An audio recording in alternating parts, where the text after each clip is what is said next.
स्वागतम मित्रों एंड मित्रानियों, फिर से आ गए बहुत बढ़िया सी वीडियो लेके। देखो घूमने आया था मैं, पर क्या कर रहा हूँ यहाँ बैठ के बिग बॉस की वीडियो बना रहा हूँ, क्योंकि एपिसोड इतना तगड़ा आया। रात में सोने से पहले मैं ये क्या हो गया, अब तो वीडियो बनानी पड़ेगी। सुबह जल्दी उठ के जैसी तैसी हालत में वीडियो बना रहा हूँ, तो प्लीज मेरे बालों का मजाक मत उड़ाया करो तुम लोग कमेंट में। कल मैंने खुद को बेबी डॉल बोल दिया, तुम लोग भी बोलने लग गए। ऐसे फेमस करना चाहते हो मुझे। बाकी बिग बॉस की बात करें तो फराह खान आई थी, और जिस प्रकार से दिग्विजय के कंधे पे बैठ के सबकी बुराइयां करी है उसने, भाई मेरे को सच में एक टाइम के लिए लगने लग गया था कि इस एपिसोड का नाम रख दो करणवीर एपिसोड। करणवीर मेहरा शो नहीं, करणवीर मेहरा एपिसोड। और फराह करणवीर भाई भाई, मतलब यार एक आध गलती तो करी होगी इंसान ने। मैं भी थोड़ा पसंद करता हूँ करण को, पर एक आध गलती तो करी होगी। इतना भी सर पे मत बिठा लो कि उसको अपनी हर चीज जस्टिफाई लगने लगे। कोई कितना भी पसंद हो आपको, वो कभी ना कभी थोड़ा बहुत तो गलत जाता है। तो आज पहली बार दोस्तों हम चुगली गैंग की टीम में हैं, थोड़ी सी उनकी बात करेंगे। आज ईशा का अलग पर्सपेक्टिव दूंगा आपको, जो ये एपिसोड देख के मेरे दिमाग में आया। यार ऐसा भी हो सकता है, एक थ्योरी है मेरी।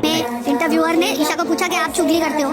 यस। तो मुझे बताओ, घर में ऐसा कोई एक इंसान है जिसने आज तक कभी चुगली नहीं की? चुगली डिस्कशन आई फील कि डिफरेंट वर्ड्स होते हैं। अगर मैंने कभी बात की है, देख यही है ना Digvijay, this is a human nature. जब हम करते हैं तो वो डिस्कशन होता है, और जब दूसरा कोई करता है वो चुगली होती है। मैम पीछे अलग जगह बैठ के बात करना, और जब वो सामने इंसान हो तो उसके मुंह पे ना बोलना, मेरे हिसाब से चुगली होती है। बट मैंने उस तरीके से कभी नहीं किया है। आप शिल्पा के पीठ पीछे भी कई चुगलियां करते हो। अब देखो यहाँ पे मेरा ये टेक है, पहली चीज बात सब करते होंगे पीठ पीछे, कोई वो दिक्कत नहीं उसमें। पर बिग बॉस वाले ईशा को इतना ज्यादा दिखाना चाहते हैं तुम्हें, कि वो अगर बैठ के नॉर्मल बात भी कर रही है तो वो तुम्हें दिखा रहे हैं। तो वो क्या फील हो रहा है कि ये हमेशा ही जब दिखती है जब चुगली कर रही है। अब वो शुरू में थोड़ी सी बैकफुट पे खेल रही थी जब तक एलिस थी, तो ऐसा लग रहा था कि ये सामने तो किसी से कुछ बोलती नहीं है। अब शुरू में जब आए थे तो सबके प्रति कुछ ना कुछ पर्सपेक्टिव नया बन रहा था, सब कुछ को देख के कुछ जज कर रहे थे, सब बात कर रहे थे। पर ईशा को इतना दिखाना चाहते थे बिग बॉस वाले, इतनी प्यारी लगती थी वो उन्हें, उसको चुगली करते हुए दिखा दिया। और अब उसका जो सबके नजरों में इमेज गया, वो गया चुगलीखोर वाला। अब यहाँ पे जब दिग्विजय बाहर से गया, तो बाहर वो इंटरनेट पे देख चुका था कि इसको सब चुगलीखोर समझ रहे हैं, तो वो अपने दिमाग में लेके गया, तो वो उसको चुगलीखोर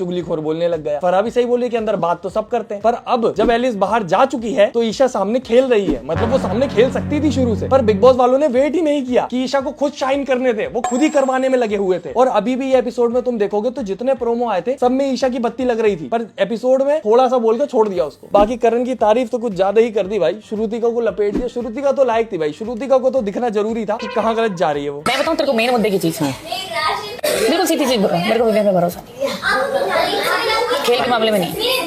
भाई देख, बाहर मैं रिश्ते निभा लूंगा, ठीक है। ये तीन का ना गजब का एकदम एंगल चल रहा है, जो मेरे को ये पता है वो ब्रेक मैं करूंगा। अब बताओ, अब यहाँ पे क्या कहते हैं, अगर ये सच में ये अविनाश सोच रहा था कि विवियन, ईशा और मैं तीनों फिनाले में जाएंगे, तो अब उसको विवियन से तो चिढ़ नहीं बचनी चाहिए एटलीस्ट, कि चलो विवियन तो सही है ना, नहीं इनका एंगल मैं तोड़ूंगा, एंगल हमारा चलना चाहिए बस, और मेन पॉइंट में होना चाहिए। ये अविनाश किसी का सगा नहीं है, ये विवियन को भी धोखा देगा, वो हो चुका है, करण फॉर्म में आ गया है। पलटू दलाल अब अविनाश और विवियन का ग्रुप तोड़ने में लगी है। Avinash indirectly roast maker. समझ नहीं आ रहा है भाई, मैं करके दो। कंसिस्टेंट बनी हुई हूँ। ये ज्यादा क्यूट है, पर ये थोड़ा क्लियर करके दो यार, ये ज्यादा क्यूट है। इसका असिस्टेंट बोल रहे हैं, तुम ही सही बोल रहे हो, अभी तो पता होगा, बता देना। ठीक है। हाँ, पिछली बार बोला था कि अविनाश ईशा मतलब अविनाश की चमची, अब बोल दिया कि अविनाश ईशा का चमचा है। समझ ही नहीं आ रहा क्या हो रहा है। पर ये है कि इन लोगों की दोस्ती मुझे तो समझ नहीं आती ज्यादा, क्योंकि दोनों के दोनों जैसे ही मौका आता है बताने का, वो बोल देते हैं कि भाई हमारे लिए हम और ट्रॉफी प्रायोरिटी है, रिश्ते बाहर निभाएंगे। तो बाहर तुम्हारे पास रिश्तों की कमी है क्या जो यहाँ से लेके जाना पड़े? बेइज्जती कर डाली। तो पहले तो सबको बोलना है, ईशा से किसी को कोई भी एक्सपेक्टेशन नहीं होनी चाहिए, नहीं होनी चाहिए। She is the most biased, most मतलब क्या बोलते हैं, corrupt. And he's playing the game. I love my people and I say, no, Isha, you love your people, we know, but you'll sacrifice them when it comes. भाई smile, you will sacrifice when it's कम। सही बोला इसने, तो मेरी सच्चाई पकड़ ली। एक तो कपड़े कैसे पहने उसने, चुगली परी लग रही है, चुगली परी। तुम लोग हैशटैग वैशटैग मत चला देना, मैं बदनाम हो जाऊं बाद में कि मैंने रख दिया ऐसा नाम। लग रहा है कि ये दोनों देखो घुमा रहे हैं।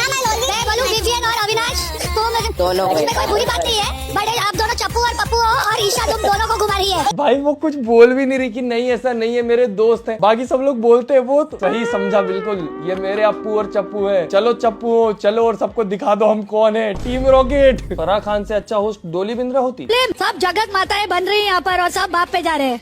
डॉली बिंद्रा को भेजती हूँ अंदर सब लोग को ठीक करने। सबसे अच्छा काम इस एपिसोड में हुआ कि फाइनली सरा को कुछ बोला गया। भाई इतनी बदतमीजी करती है वो, सबके माँ बाप पे चली जाती है, टिश्यू मार देती है, पानी मार देती है, कोई कुछ बोल ही नहीं रहा। भाई उसके लिए तो मजाक हो जाएगा, वो दे देगी एक आध दिन किसी में कि अब कुछ हो ही नहीं रहा। भाई लोग निकाल ही नहीं रहे, या तो अरफीन की याद आ रही होगी, बेचारी जाना चाहती होगी, शायद हम ही गलत समझ रहे हैं। इडेन आपने कट करे मैं बता। Felt bad for her. हाँ यार मुझे भी बुरा लगा था, दिमाग नहीं है ना उसके बाद बुरा लगता है यार, सही बात है, होना चाहिए था। मेरे को भी एक बार को लगा यार ये इतनी देर उसके कंधे पे बैठी रही और थोड़ी देर बाद लड़ रही है, वो टास्क उसका था भी नहीं, वो तो वो चाहता तो तेरे को शुरू में ही हरवा देता, मैं क्यों मेहनत करूं भाई, मेरा क्या लेना देना। पर ठीक है वो उसने भी अपने ईगो पे ले लिया था, कोई उसके लिए फेवर नहीं किया था उसने, पर फिर भी इंसान को ग्रेटफुल होना चाहिए। अगर किसी इंसान के पास कोई चीज एक्स्ट्रा है और वो तुम्हें दे रहा है तो ये मत सोचो कि उसका एक्स्ट्रा थी तो दे दी तो क्या हुआ, तुम्हें तो मिल गई ना वो चीज फ्री फंड में, इसकी तो वैल्यू होनी चाहिए। यार प्लीज वो जरा कारण थोड़ी है जो आपका बोझा ले लेगा। उत्तर ईडन आपकी तो वाह ना पूरे कंट्री में हो रही है। I want to tell you why feeling bad what she did was wrong. के चाहने वाले कौन है ये तो अभी तक हमको मिले नहीं है, नासा भी ढूंढ रहा है उनको। कह रही थी मेरे चाहने वालों को बुरा लगेगा, वो कह रही है तेरे पे चाहने वाले है ही नहीं। And it's a 60-40 thing, of course. It's not a 60-40 thing. It's a 90-10 thing. Okay, agreed. 90-10 thing. Hats off, Eden आपके जैसा दोस्त कोई ना बने और आपके ऊपर कोई एहसान ना करे। ये इसके फैन पेजेस इसके सपोर्ट में बना रहे हैं, क्या दिखाना चाह रहे हैं अंदर अंदर, इससे अच्छा तो वो लगा देते हंसते चेहरे का मतलब ये नहीं होता कि उन्हें कोई दुख नहीं होता है। हੱਸਦੇ ਚਿਹਰਿਆਂ ਦਾ ਮਤਲਬ ਇਹ ਨਹੀਂ ਹੁੰਦਾ ਕਿ ਉਹਨਾਂ ਨੂੰ ਕੋਈ ਤਕਲੀਫ ਨਹੀਂ ਹੁੰਦੀ। कहाँ कैसे दिख रही उनको इम्पोर्टेंट नहीं है, मैं तो मेरी सोच से लोग आके मेरे दिमाग घुमा देते हैं। See, this is one feedback. Take the feedback and work on it. मैं चुगली वाली चीज को भी लाइव वर्किंग ऑन इट। अभी E for evil, I don't know if it is good और बैड। इविल तो मेरा इविल तो बहुत अच्छा ही है, क्यूट इविल है मेरा इविल। सिर्फ evil नहीं बोला। क्या क्या सोचती है भाई। और ये ई फॉर इविल इसने खुद बोला था कि you know in my name is for evil, evil Isha. अब वो लोगों ने पकड़ लिया तो बुरा लग रहा है, अब इसको क्या करूं मैं, अगर इविल है तो क्यूट इविल है, क्यूटी हूं मैं। एक मुझे बोलती थी उसी चीज को पिक किया गया है, बोल रही है कि हाँ तुम मास्टरमाइंड लग रही हो, स्मार्ट लग रही हो, तो अगर स्मार्ट हो, स्मार्ट गेम खेली उसमें कुछ बुरा नहीं है, ठीक है। सर ऐसा नहीं तुम लोगों को चला रही हो, मैं तुम लोगों को सच में हाँ सैक्रिफाइस करने वाली बात है। इस चीज को अगर तुम इतना ज्यादा डिफेंड करोगे ना तो वो ज्यादा बुरा लगेगा। तुमको भी पता है, हमको भी पता है वो बात। Obviously me Vivian we are standing with you all the time, we are there to protect you. इसमें ठीक है भाई, हमको कोई बोल दे हम सबको। ऐसा सिर्फ मुझे फील होता है, तुम लोगों को भी होता है कि बिग बॉस में ज्यादातर लोग जो बात कर रहे होते हैं वो एक्चुअल में बात नहीं कर रहे होते हैं, वो बस आपको बता रहे होते हैं, वो ऑडियंस के लिए बोल रहे होते हैं कि ये चीज अगर ऑडियंस सुनेगी तो ऑडियंस के दिमाग में ये बैठेगा तो ये बोलते हैं। ऐसा नहीं लगता तुम लोगों को कि ये जो बात कर रहे हैं वो आपस में नहीं कर रहे, वो तुमसे कर रहे हैं, कि तुमको वो ये बताना चाहते हैं कि दोस्तों के लिए तो मैं सेक्रीफाइस कर दूंगा और ये और वो। It was a much better weekend का वार। कई हफ्तों की बैशिंग और टॉन्टिंग के बाद आज करणवीर को प्रेज किया गया और ये बताया गया that whole house is revolving around him and it is. भाई मजा आ गया इसको तो। The Karanveer Mehra show. भाई ये तो करणवीर मेहरा के लिए भाई फैन है, तो मैं इतना बड़ा नहीं हूँ, ये बहुत बढ़िया है, ये पूरे के उसने कहीं बुरी बात ही नहीं करी, कुछ तो गलत हुआ होगा एक एपिसोड में थोड़ा बहुत। सब अच्छा भाई Karanveer. Also let us all comprehend कि सिद्धार्थ की लाइफ या उसकी पर्सनालिटी को केवी से कंपेयर नहीं किया गया, बल्कि जो सिचुएशन बिग बॉस 13 में थी उससे कंपेयर किया गया है, क्योंकि nobody can ever be like Siddharth Shukla. भाई मैं बताऊं 13 में थोड़ा सा भी देखना शुरू किया है मैंने, और मैंने जितनी वित्ती क्लिप देखी है उसमें जो कंटेस्टेंट थे ना वो सारे के सारे लगभग सीरियस थे, वो सब जोश में खेल रहे थे, वो सब स्ट्रॉन्ग कंटेस्टेंट थे, तो उनके अगेंस्ट में एक बंदे के जाने में डिफरेंस होता है। और ये इधर तो कोई खेलने में इंटरेस्टेड ही नहीं। कितने लोग हैं इनमें से जो एक्चुअल में तुम्हें ऐसा लग रहा है कि चाहते हैं कि हम जीते, कोई जीतने में इंटरेस्टेड नहीं लग रहा मुझे इस सीजन में। 2-4 ही लग रहे हैं बस गिनती के। मेरे को नहीं लगता रजत भी इंटरेस्टेड है जीतने में, दिग्विजय लगता है मुझे, करण लगता है, विवियन लगता है, अविनाश लगता है और ईशा भी लगती है। चाहत इतनी कोई इंटरेस्टेड नहीं लग रही अभी, वो तो बिल्कुल एकदम ही चुपचाप बैठ गई है या उसको दिखा नहीं रहे, जो भी बात है। क्या नाम था उसका, कशिश। श्रुति का भी बैठ चुकी है। चुम तो हल्के हल्के जा रही है। चुम जीत जाए तो भाई बहुत ही अजीब बात हो जाएगी कि भाई इतने आराम से बिग बॉस जीता जाता है, वो जीतेगी बोलेगी बड़े आराम से, पर ठीक है यार वो नॉर्मल एक इंसान जैसा रहना चाहिए, सेंसिबल आदमी वैसा रहता है, रहती है वो। या बग्गा क्या कर रहा है मेरे को अभी तक ये समझ नहीं आ रहा। मैं कंटेस्टेंट की बात करता मेरे दिमाग में बग्गा आया, ये तो बाहर निकलने के लिए आया था, अभी तक निकला क्यों नहीं है। Tajinder Bagga was rightly questioned by Farah Khan, क्योंकि फराह खान एपिसोड देख के आई हुई हैं।